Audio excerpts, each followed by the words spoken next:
It's been a while since I updated my vlog.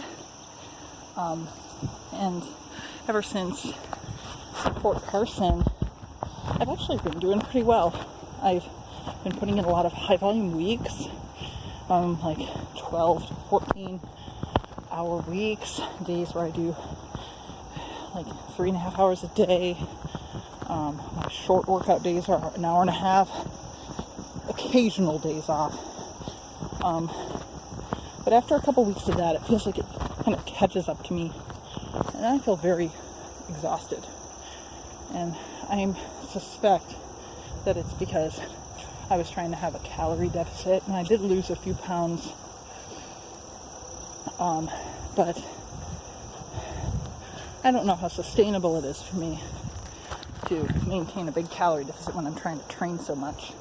I might just need to abandon any weight-related goal. I thought the ultra would be easier if I were like 150 to 155, but if it's going to take, days off and refeeds or whatever to get there, I don't think it's entirely worth it. So I'm just going to eat more, I think, and try and keep up with that.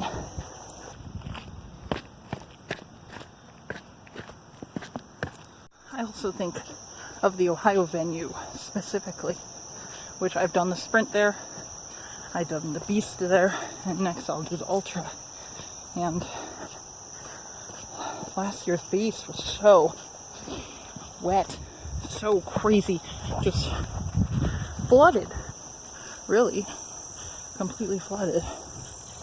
And I think, how am I gonna handle if that's how the venue is again? Like, I'm just preparing myself mentally for it being at least as bad as it was. I don't think that it will be. The race is going to be a few weeks earlier in the year, so there won't be as much time for it to get that flooded. But I mean, you never know. So, but I just need to think about, like, worst case scenario.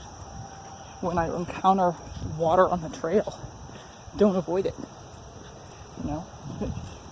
Get used to having wet feet, get used to having wet everything. And, the real fear for me, I suppose, is if it's actively raining and a lot of the grip obstacles are just impossible. I'm just going to need to be able to mentally push through even if I know that the weather is bad and that things aren't perfect. Get comfortable being uncomfortable. Right now I am walking through spider webs. I have spider webs on my legs and I'm not brushing them off.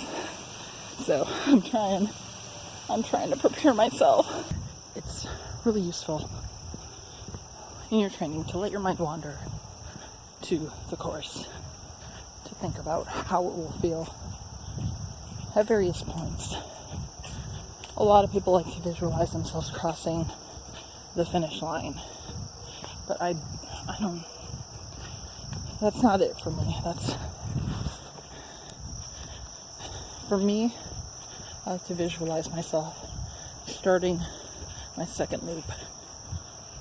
I think that that's going to be a much bigger achievement than crossing the finish line, because at that point you've spent so much of yourself, and this finish line is right there, and if you just crossed it, you'd get a medal, you'd get some glory, and you'd be able to stop. You'd be done. So I think about hitting transition. I think about getting into my bucket. I think about eating my food. I think about changing my socks and shoes. I think about getting what I need for lap 2.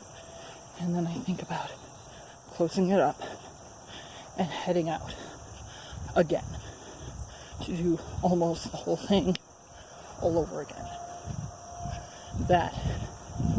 That's better than a finish line, I think, is when you are making that conscious choice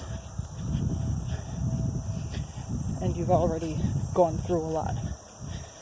But you know you have a lot more to go if you want to be a real ultra finisher.